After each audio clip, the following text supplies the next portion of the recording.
Ladies and gentlemen, the President of the United States.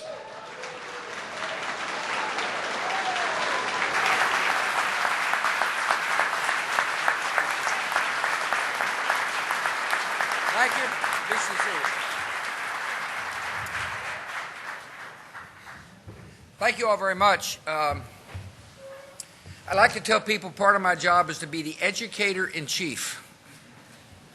And today we're at a really interesting facility in North Carolina to talk about what's possible, what dreamers are doing to enable us to achieve a very important national goal, and that is to become less dependent on oil from overseas, and thereby ensuring that our national security interests are better intact and our economic security interests are better intact, and that we're better stewards of the environment. That's what we're here to talk about. But before I do want to thank some people. First, Laura sends her regrets. Yeah, I'm a lucky boy to have her as my wife. We got a lot of friends here in Carolina, and she sends her best wishes to our Carolina friends. I told some folks yesterday I'm not very objective when it comes to my wife, but I think the country's really lucky to have her as the First Lady.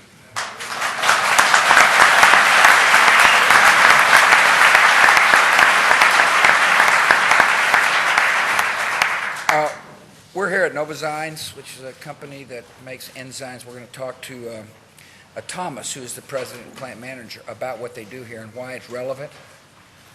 Before we get there, I do want to say something about Sten Riesgaard. He's the president and CEO. Sten, he flew over from Denmark. I can't thank you enough for coming. I appreciate you being here.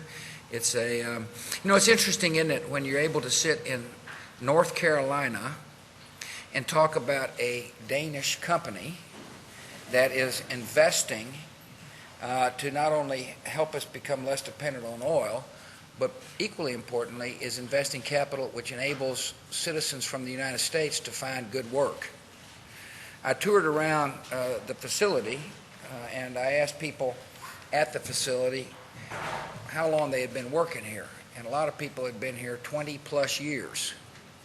So for those people who are worried about free trade, I want you to remember that if this country were to wall ourselves off from the world, we would miss opportunities to find markets for our products, and at the same time miss opportunities for citizens who work at a facility like this to find good work.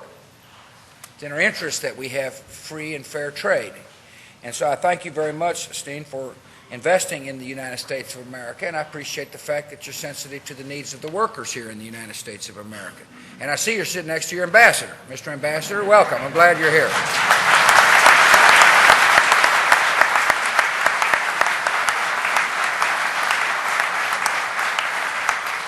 A person who understands the vast potential in the lands here in North Carolina to make us less dependent on oil is Richard Burr. He's the United States Senator. I'm proud he's joined us today, and thank you for coming, Senator. There you go.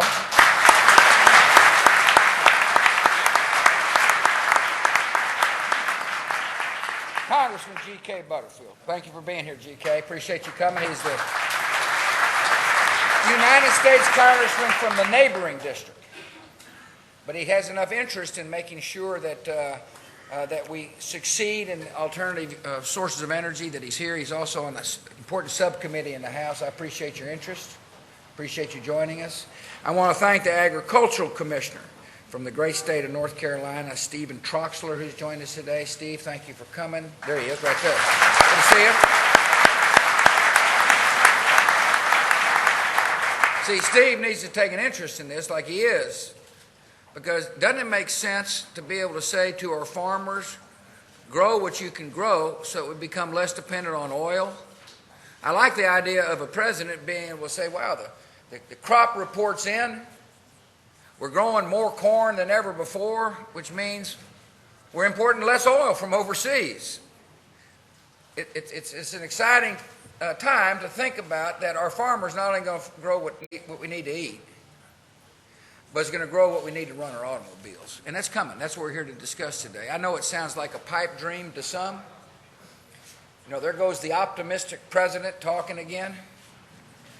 But you're going to hear from some experts here. You know, I'm just a history major. And I'm with PhDs. Let me remind you who the president is.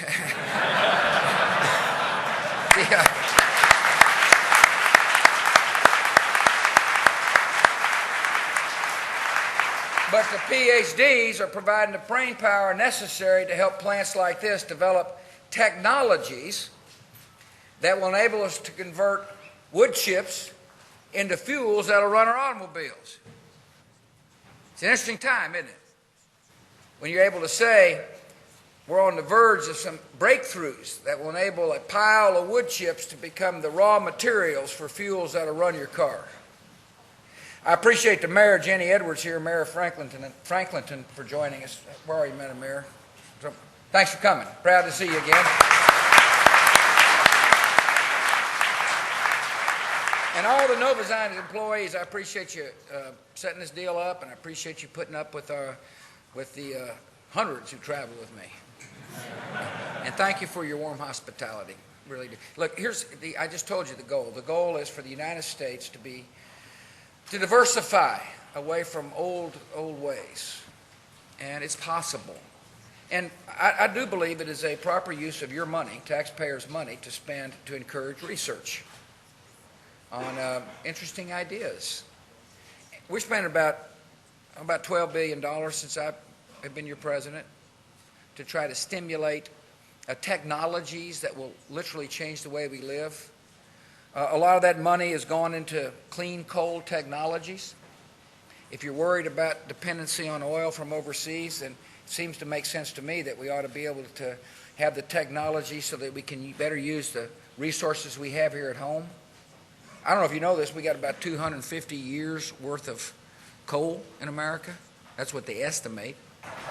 And it makes sense, therefore, to spend money at the federal level to develop technology so we can burn that coal in environmentally friendly ways. The idea is to have zero-emission coal-fired plants here in America, and it's possible, and we're making progress toward that goal. I happen to believe that if you're concerned about the environment and want to deal with renewable sources of energy, that we need to pursue nuclear power.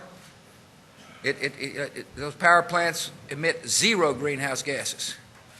It doesn't require any hydrocarbons from overseas to run those plants. So we're beginning to license new plants. We're spending money on wind and solar energies. It makes sense to be able to, as the price of hydrocarbons goes up, it makes sense that there be alternative sources of energy coming to the market as quickly as possible. So we're making pretty good progress. But if you really want to reduce the amount of oil that you consume, you got to reduce the amount of gasoline you use.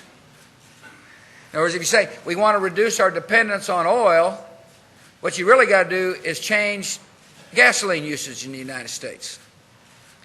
And there's a couple of exciting things that are taking place. One is new battery technologies. We're spending money at the federal level, and by the way, there's a lot of private sector money going into alternative sources of energy. And someday you're going to be able to get in your car, particularly if you're a big city person, and drive 40 miles on a battery. It's coming. And by the way, the car doesn't have to look like a golf cart. You know, it could be a pickup truck. And that technology is around the corner.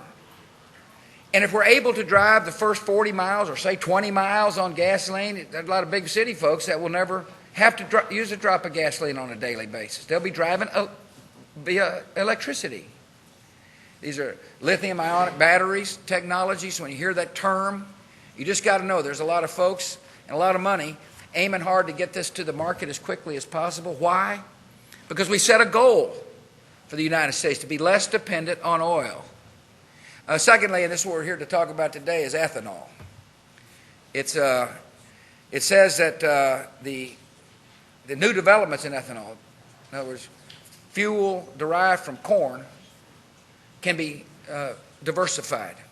Here's the problem. Right now, we're consuming about 7 billion gallons of ethanol a year made from corn. And it's a pretty standard process. people here at this facility have developed the enzymes necessary to break the corn down in an efficient way so that we can use ethanol derived from corn. The problem is we got a lot of hog growers around the United States, and a lot of them here in North Carolina who are beginning to feel the pinch as a result of high corn prices.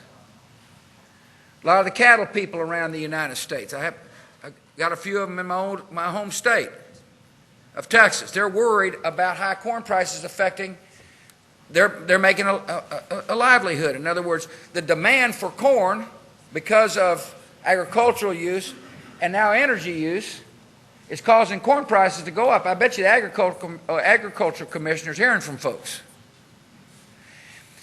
And so the question then is, how do you achieve your goal of less dependence on oil without breaking your farmers, without breaking your hog raisers? Corn farmers happen to like it, but I'm talking about the people dependent on corn. And here's how. You develop new technologies that will enable you to make ethanol from wood chips or stalk grass or agricultural waste. And that's what we're here to talk about. Is it possible? And if it is possible, how close are we to achieving the technological breakthroughs that I believe are possible so that we're changing our habits? And these are exciting times. They really are. I've always said America needs to stay on the leading edge of technological change. It'll mean we remain a really important economy in the world, but it'll also mean that our folks will be able to find good, high-paying jobs. In this case, being on the leading edge of technological change means that we'll also be able to deal simultaneous with economic insecurities that come when China demands more for oil, the world produces less, the price of oil goes up, and so does the price of gas at the pump here in North Carolina. National security concerns where some people who've got oil don't like us and therefore may be willing to use their energy resources to try to cause America to take a different view of the world, and environmental concerns. And all these three concerns come together with technology as a solution. And so, Thomas, tell people what you do.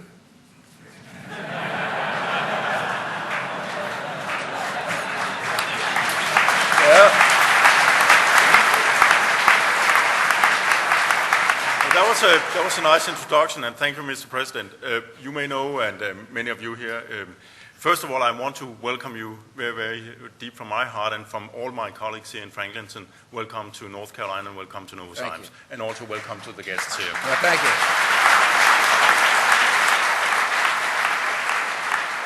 Like you're the president, right? Well, you're the president. Well, okay. Well, no, anyways. It didn't take him long to learn, you know. Novozymes is the world's leading biotechnology company within the field of industrial enzymes and microorganisms. We market more than 600 products around the globe. And all of these products have the same in common, that they sort of like it's good for the environment, it's good for businesses, because when using our products, you use less resources, less energy, less water, and hence you make better business. So you make enzymes. We make enzymes. And enzymes is the sort of like the key component you need to have when you convert starch or the corn to sugar that you can then make to alcohol or ethanol. Right. But also it's going to be the key component when you want to make your switchgrass or your biomass to sugar and then to ethanol. So the enzyme begins to break down the raw materials in a particular raw material that will enable us to make more ethanol. That is correct. Are you saying? Yeah. Now, so is this like a huge distillery? Our plant here? Yeah. Well, you could say what we do here, we use the microorganisms, and the way we make these enzymes is by the use of these microorganisms. And you could compare our process to if you brew beer or wine. We take some agricultural raw materials like starch, again, corn, and then we ferment the enzymes, basically. Like you would ferment wine, then the product here is the enzymes that we can then ship off to ethanol plants around in the U.S., and they use it today to break down the starch in the corn and make ethanol. So we are a key provider of a key technology to make this happen for you. Absolutely.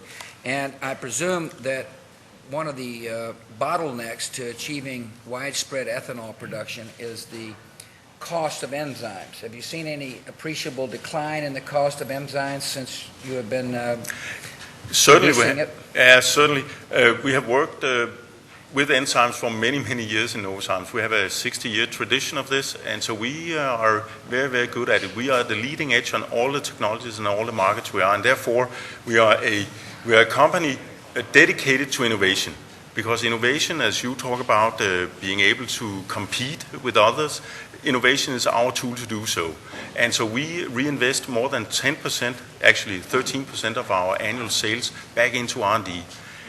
The research we do in cellulosic ethanol right now is the biggest research effort we have in the company. We were more than 100 researchers around the globe work on solving the issues ahead of us.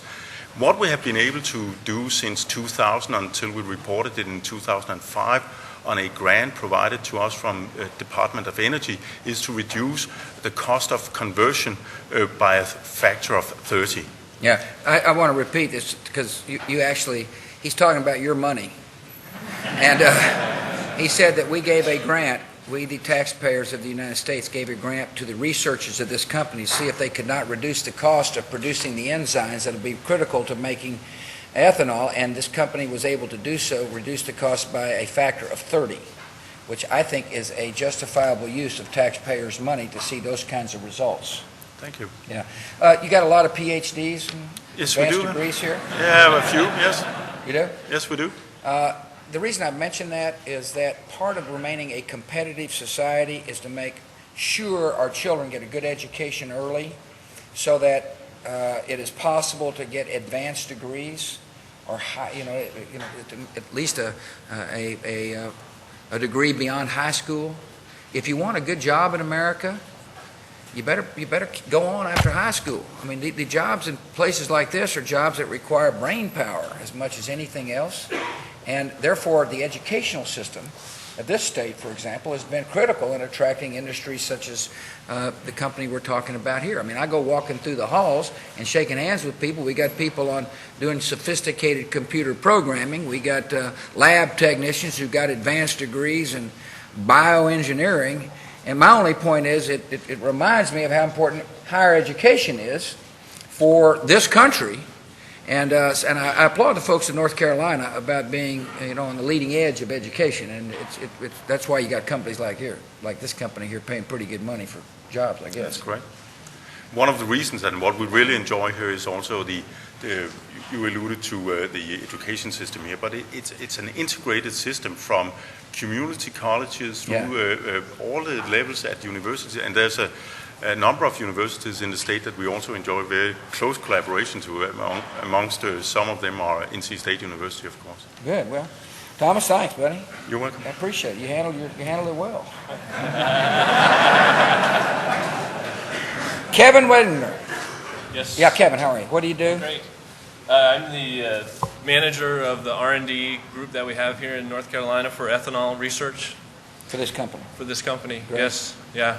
We, about 5 years ago, decided to invest in a dedicated R&D group for ethanol process development, and we decided to anchor that research group here in North Carolina because it's the U.S. is really where the ethanol market has been very strong. And you've got a degree in what? I have a degree in chemical engineering, PhD from Colorado State University. Good. And I've been here at Novozymes since I finished graduate school in 1994. And so in 1994, were you thinking switchgrass into... I've always been interested in alternative energy and making ethanol. There wasn't so many jobs related to switchgrass in 1994. Well, cellulosic. Yeah. But I've always been interested in fermentation also, and so Novozymes is a fermentation company, and that's how I ended up here. Interesting. Yeah. And so I'd like to quote what he said. Kevin said, "It's going to be a challenge," talking about achieving what we're talking about here. "But if we look at how far we have come in the past 5 years, we have so much momentum, it shouldn't be that tough." And the reason I quote a person who knows what he's talking about when it comes to developments necessary to bring, the cellulosic ethanol to market, I quote it because I presume in that optimism there's realism. Yeah, I'm very optimistic, but also I can see how the 20 and 10 goal is very achievable. If you look at what's happening now, what's been happening with corn ethanol over the last 5 years, and the developments that are coming in terms of implementation of cellulosic, it's really amazing. Things are really starting to happen. What he referred to is something I should have talked about earlier, and that is I set a goal of the United States reducing our gasoline consumption by 20% over the next 10 years. That's the 2010 goal. In other words, it is a goal, and I mandated a fuel standard that says we'll be using 35 million gallons of ethanol or alternative fuel over the next 10 years. Now, the reason I did that is because I think it's possible to do it. And the reason I think it's possible to do it is because of people like Kevin tell me it's possible to. Remember, I'm the history major. And so so the advances you've seen in 5 years, if you're able to take yourself back 5 years ago to today, it is a noticeable difference. Obviously reduce the cost of enzyme, for example, which is an important development. Yeah, absolutely. It's a very noticeable difference, and it's in terms of the number of industry players that are really interested in this technology and are also willing to invest in making this technology happen, including Novozymes as an industry player. It's really amazing what we've seen over the last 5 years. Right. Yeah. The high price of energy has caused private capital to say that it's going to be impossible for a society like the United States to sustain its use on gasoline. So whether it be Novodyne who's investing or private sector funds, that money's coming in. They're fueling new research and development. So we've got the government helping, but also you just got to know that the private sector is very much involved with trying to invent the technologies necessary to take advantage of a society that recognizes it has to diversify away from energy. And I repeat to you, we're all connected, and so when a Chinese economy grows and their demand for oil goes up, it affects the price that you pay for gasoline.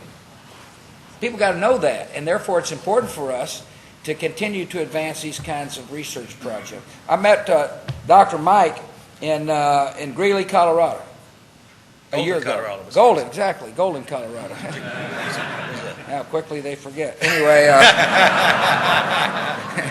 I am 60. Golden, Colorado. Michael, tell them who you work for. Mr. President, I work for the National Renewable Energy Laboratory. We're the leading laboratory for the Department of Energy in the field of renewable energy. We have a very robust program, as you know, in the field of biofuels, and it's focused right now on cellulosic ethanol. I agree with Kevin, your 20 and 10 goal is very achievable. In fact, the growth of the corn and the biodiesel industry, which since you signed the Energy Policy Act 2 years ago, has been growing at over 100% per year. Those fuels are going to make a major portion of that 20%, but we have to, as you indicated, begin the transition to use a broader base of fuels. 2 years ago, we issued a study with USDA, the two agencies together, that showed that the U.S. could produce enough raw biomass that's equivalent to about 60% of all the oil that we use in the United States. The problem is most of that biomass is not an easy material to convert. It's not like corn grain. And so our research at NREL... Explain to people what you're talking about. Like things like forest residues, things like fast-growing trees and switchgrass. The major constituent in that material is a cellulose fiber. It usually accounts for more than half of the raw material. Do you know what switchgrass is? Tell them what switchgrass is. Switchgrass is a native grass that grew in the Midwest. It's a grass that grows in relatively poor conditions. It can survive droughts very well. Rocky soil and dry. Mm-hmm. Sounds kind of like parts of Texas, doesn't it? Imagine, however, if you're able to grow a grass where it's rocky soil and dry that you're able to convert into energy. You're talking about a major change in the lifestyle of your children. And my children and their kids. I mean, this is anyway, go ahead. You're doing very well. That's a big part. I am passionate on the subject. That's a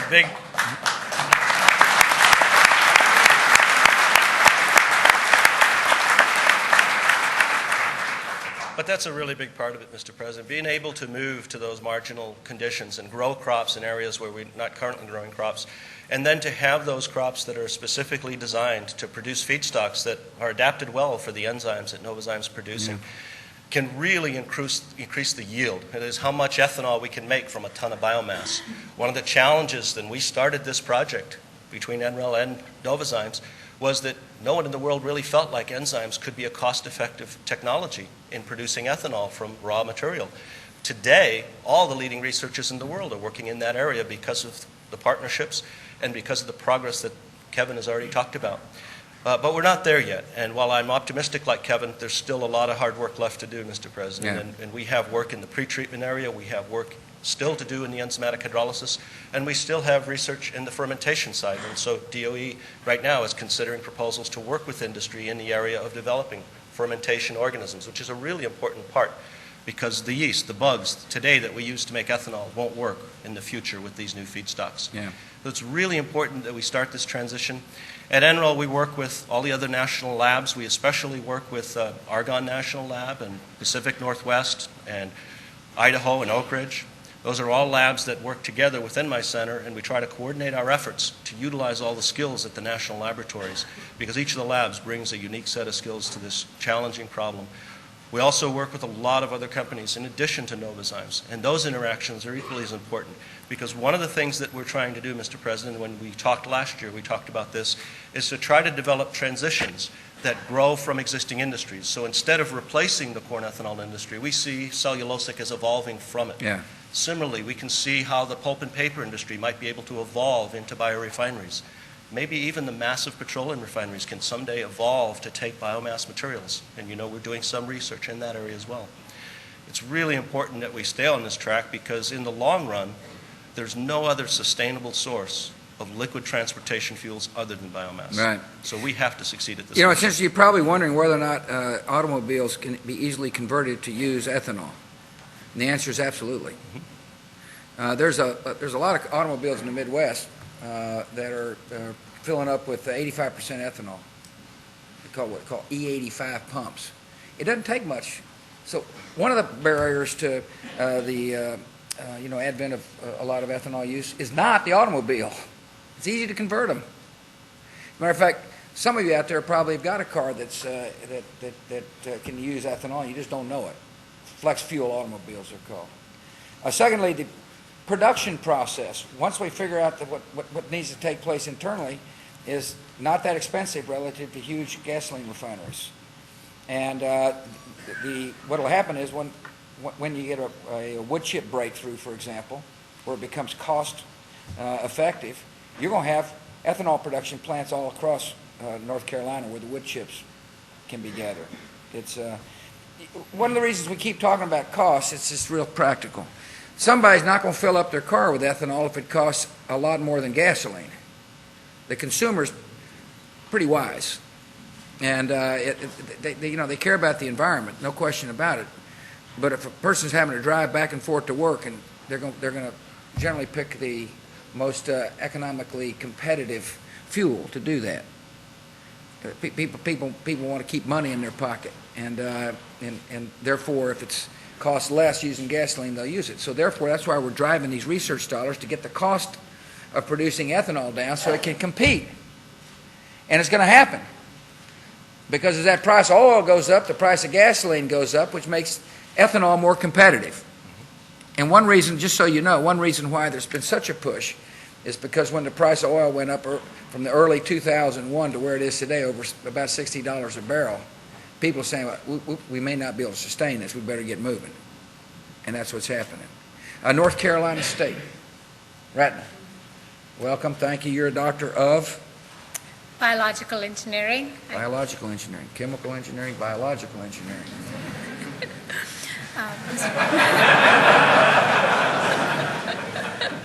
People should be getting the picture that we got a lot of smart people working on this project. When you got PhDs surrounding the president talking about doing what's right, we got a lot of brain power working on it, and that's where you're going to get your breakthroughs anyway. So what are you working on? Mr. President, first of all, I would like to thank you for your support and interest in the development of these technologies for cellulosic ethanol. I essentially represent all the researchers, my colleagues at North Carolina State University and across the country in different universities who have been working in this area of converting residues from the farm, the forest, animal operations, possibly even food industry waste, to convert it into ethanol and make our country self-reliant and achieve the goal of 20 in 10. But as it has been mentioned, there are challenges. We have to overcome those, and it's possible we can do that.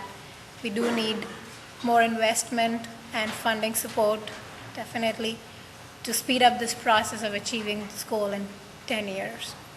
So what do you think? I mean, how long have you been doing this for? I've been doing this for about 4 years. Really? Mm-hmm. So when you got your PhD, you never dreamt you'd be thinking about converting wood to oil or fuel, wood to fuel? Well, I was trained as an agricultural engineer, and I grew up on an Ag University campus with farms around me. Oh, I see. So I always saw residues lying around and plants and stuff. So, and I got my a PhD in food safety engineering, where I learned about microorganisms.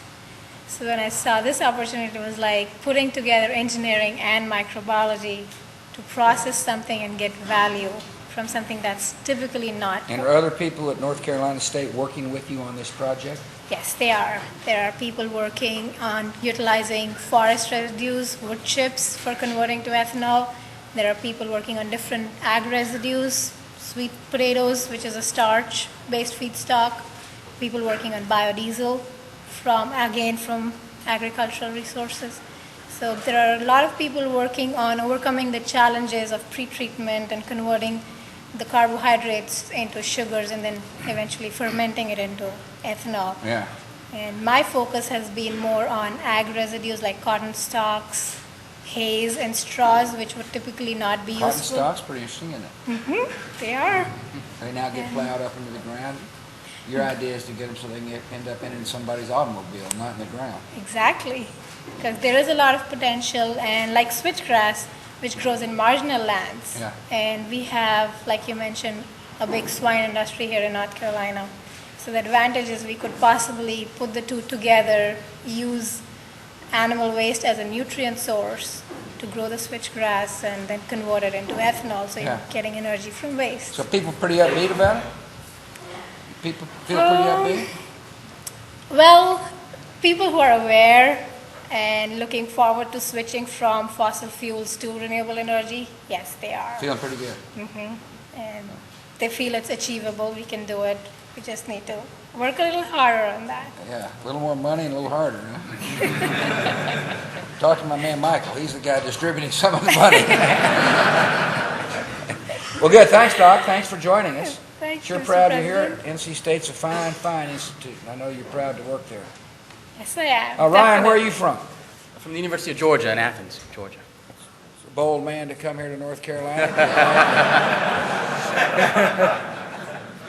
Great school, by the way. What do you do?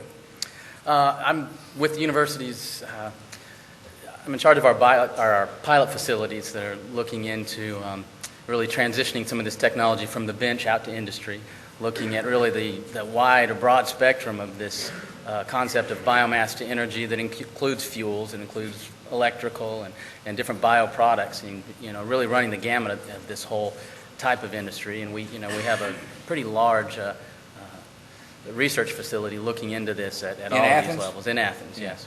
A biorefining and carbon cycling center that we've recently started in the last 2 years. What is a carbon recycling center? Carbon cycling. Carbon cycling Right, so center. we're looking into the concept of a biorefinery, which Mike mentioned, and really taking a little bit bigger picture view, stepping back and not looking only at ethanol, but counting ethanol as a significant piece to the puzzle, but looking at all the other products that can be generated from biomass. Similar to a petroleum refinery that takes a barrel of crude and doesn't just make diesel and gasoline, but 50, 60 other products out of that.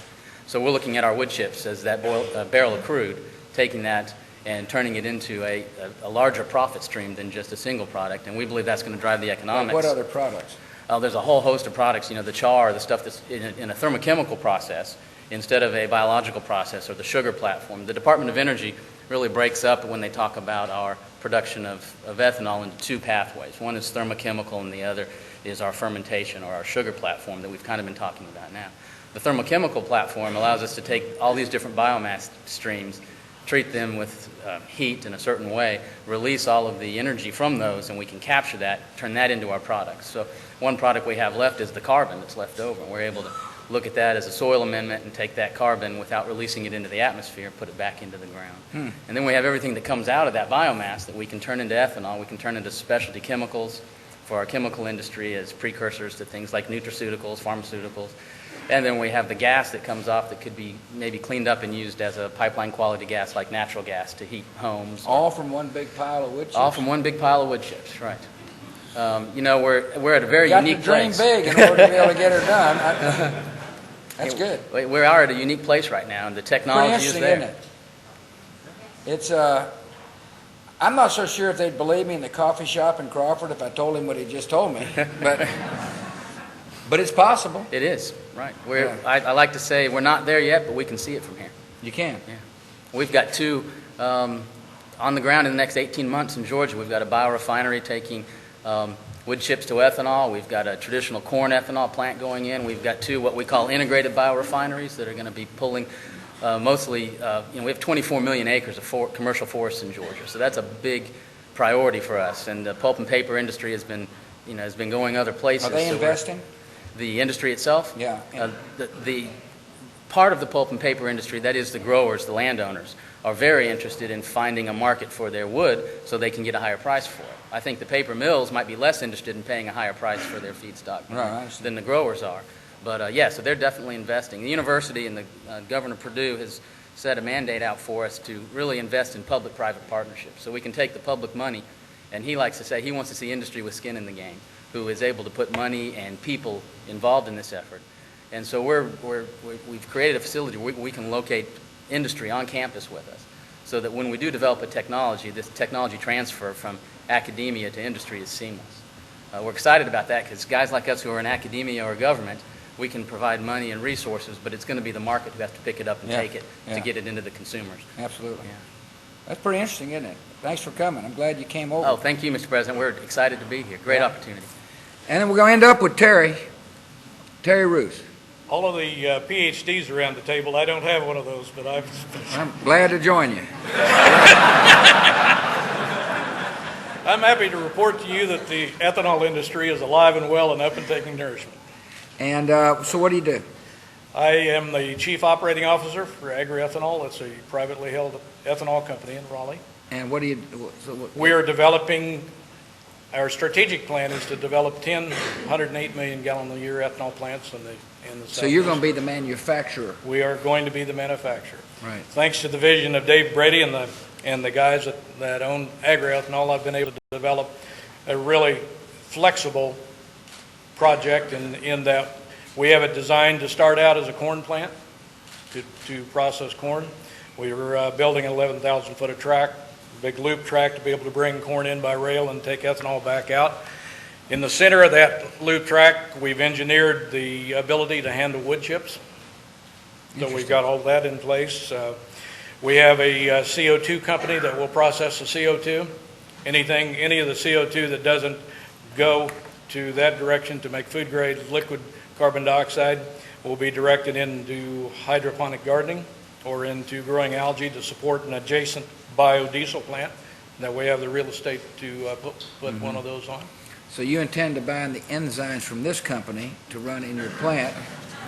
We have, as a matter of fact, we have offered them the opportunity to establish a field research laboratory on our site so that they don't have to go long distances to get their people and do really groundwork. And where is the site? It's in Aurora, North Carolina is the first one. It's about 160 miles east of Raleigh. And when will you, are you building it now? We are ready to break ground. One of the interesting facts about that is that we have the site completely controlled. We have it totally permitted. But in trying to talk to the financial people about putting money, I've spent 2 years trying to convince them that it makes sense to build an ethanol plant in North Carolina as much as it does one in Iowa. Yeah. And we haven't gotten that done. And so you see, you can't build a plant far away from the raw material. That's the interesting thing about this industry. What he's basically saying is that investors think you have to be in the middle of a cornfield, really. And that's why there's a lot of plants being built in the Midwest, because there's a lot of corn in the Midwest. But because of the fact we're closer to the population density centers for the ethanol and the animals that we have in North Carolina, we can prove that our plant is as competitive as the plant in Iowa. You can't have a centralized plant and ship your ethanol long distances either. The production needs to be close to the raw material and the users, is what you're saying. That's the economics. That's exactly correct. And each one of these plants will produce about 400,000 tons a year of highly digestible, high-protein feed to help the hog farmers that you alluded to get over their heart pain of high corn. And coming from the farm, the thing that I understand most is the resiliency of the American farmer. You bet. You give him a good price for the corn, he will grow the corn. And I think that when the March planting report comes out, you will see closer to a 13 or a 13.5 billion bushel corn market and 90 million acres planted than what we've seen in the past. And so all of the price concerns from the animal growers and from the Wall Streeters will be eased somewhat. That's right. He's right. It's amazing how the market responds. And the one last piece of our project is that we intend to build a green truck stop on each one of these sites that sell biodiesel, sell E10 and E85. That'd be good. E10 is ethanol, 10% ethanol. 10% ethanol and 85% ethanol, and then biodiesel. Good. Well, the purpose was to give everybody a sense of where a lot of smart people and good capital are moving. And smart people are here working on some amazing technologies that, that I believe 10 years from now, people will say, gosh, it's interesting that they were worried about this particular technology coming to fruition, because it's coming to fruition. And the role of the government is to stimulate thought and investment and set goals. And we've set a big goal, really have. Reduction of gasoline by 20% over the next 10 years. I wouldn't have done that if I didn't think it's achievable. Part of it is to change our CAFE standards on automobiles, which will encourage conservation. The other part is to change the fuel mix across America. And this is a coming time. It really is. And I want to thank those of you who are on the front line of change. It must be exciting for you to be able to work on something so novel and so encouraging and so important for our country. I thank the good folks at this important company for letting me come by to say hello. I ask for God's blessings on the United States of America. Thank you.